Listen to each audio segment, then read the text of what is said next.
मित्रांनो, घरामध्ये पाण्याचा माठ तुम्ही कुठे ठेवला आहे हे तुम्हाला माहिती आहे का? कारण योग्य दिशेवर जर हा पिण्याच्या पाण्याचा माठ ठेवला नाही तर घरामध्ये अडथळे आणि वास्तुदोष लागू शकतात.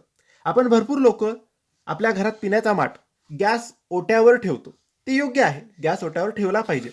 परंतु जर गॅस स्टोव किंवा शेगडी किंवा इंडक्शनच्या बाजूला एकदम जवळ आपण पाण्याचा माठ ठेवला तर तो वास्तुदोष निर्माण करतो. कारण पाणी आणि अग्नी, जल तत्व आणि अग्नी तत्व एकत्र एक सोबत नाही ठेवायला पाहिजे असं वास्तुशास्त्र सांगतं.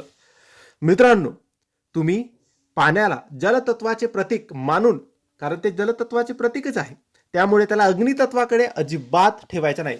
जर गॅस, शेगडी, इंडक्शन तुमच्या एका साईडला असेल तर थोडं लांब माठाला ठेवायचं आहे, अंतर त्याच्यामध्ये ठेवायचं आहे.